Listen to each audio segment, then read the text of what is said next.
Will be like, you believe Hebrew Israelites is a cult? And I do. Because it is a cult. It's a religious cult, period. So a lot of people have a lot to say about the Hebrew Israelites. They say that we are a religious cult.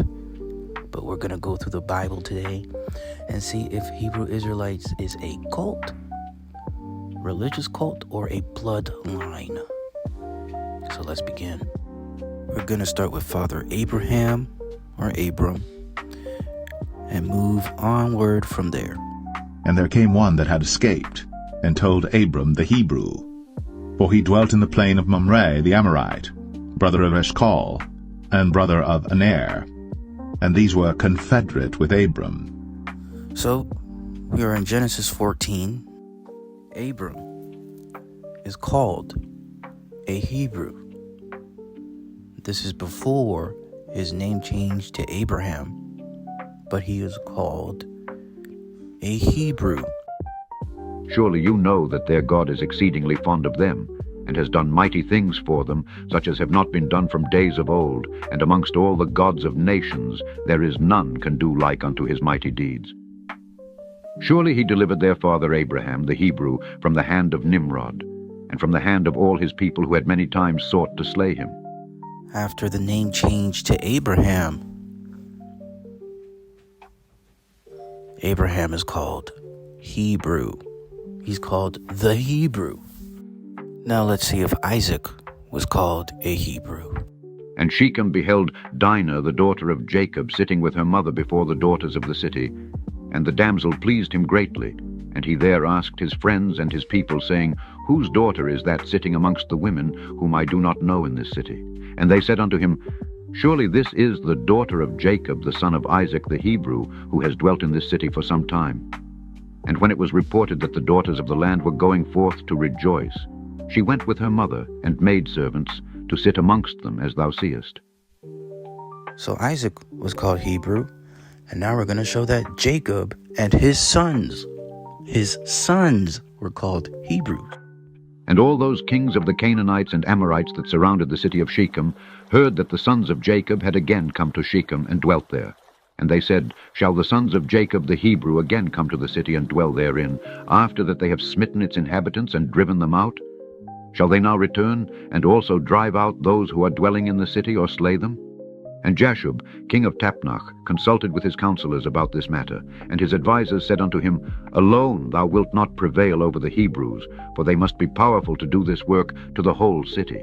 If two of them laid waste the whole city, and no one stood against them, surely if thou wilt go against them, they will all rise against us, and destroy us likewise.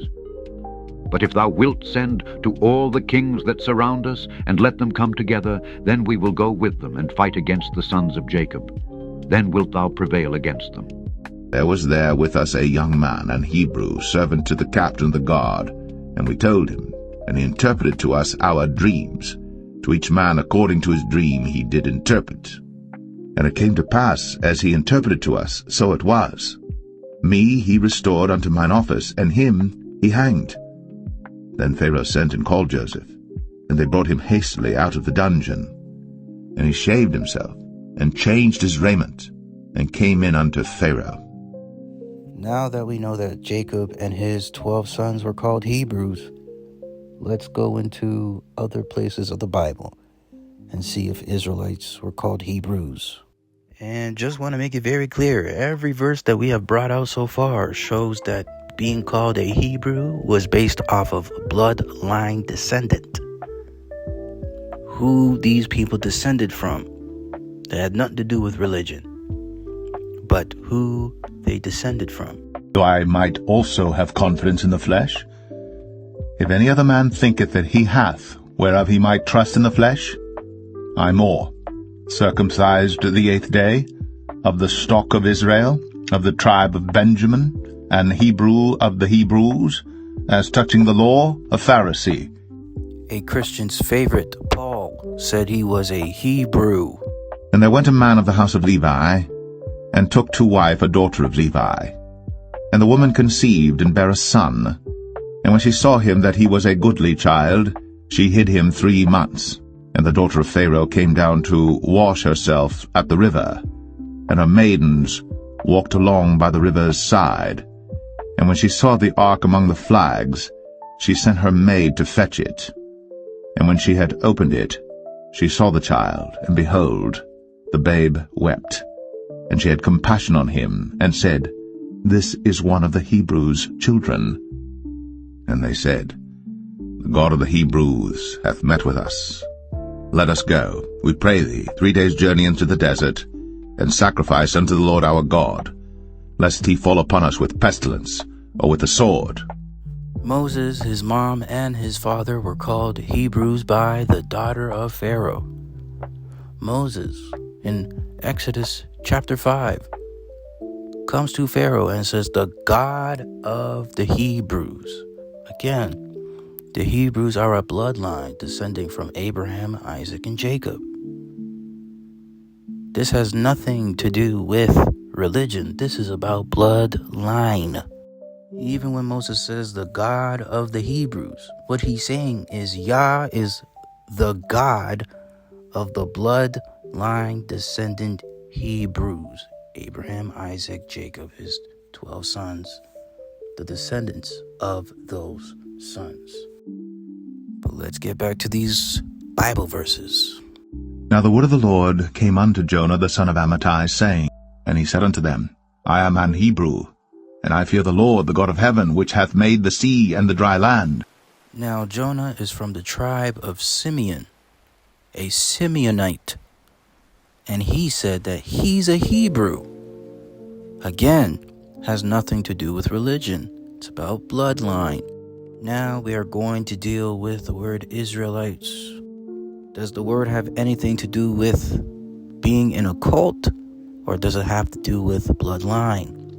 Let's see. Now Philip was of Bethsaida, the city of Andrew and Peter. Philip findeth Nathanael, and saith unto him, We have found him of whom Moses and the law and the prophets did write, Jesus of Nazareth, the son of Joseph. And Nathanael said unto him, Can there any good thing come out of Nazareth? Philip saith unto him, Come and see.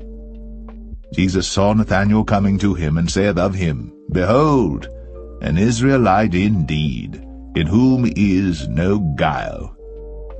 The Messiah called Nathanael an Israelite. He didn't say you're in a cult.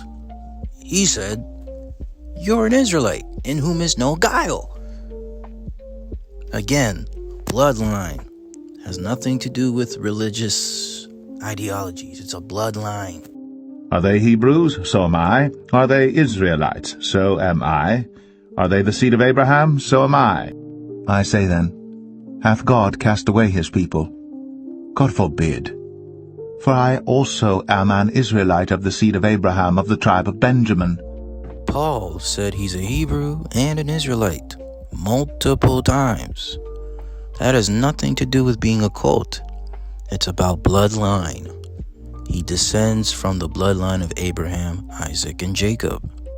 For I could wish that myself were accursed from Christ for my brethren, my kinsmen according to the flesh, who are Israelites, to whom pertaineth the adoption and the glory and the covenants and the giving of the law and the service of God and the promises. Paul said his brethren, his kinsmen, are Israelites, not Christians, not Muslims, Islam, Buddha. No, Israelites. Bloodline. So when you hear people say, oh, I'm a Hebrew Israelite, I'm an Israelite, I'm a Hebrew, what they're saying is they descend from the seed line of Abraham, Isaac, and Jacob. And Yah is their God. And with that, that's the end of this video today. We hope and pray that this video was edifying and educational. Shalom, peace, and blessings to the 12 tribes scattered abroad. The Lord bless thee, and keep thee. The Lord make his face shine upon thee, and be gracious unto thee. The Lord lift up his countenance upon thee, and give thee peace.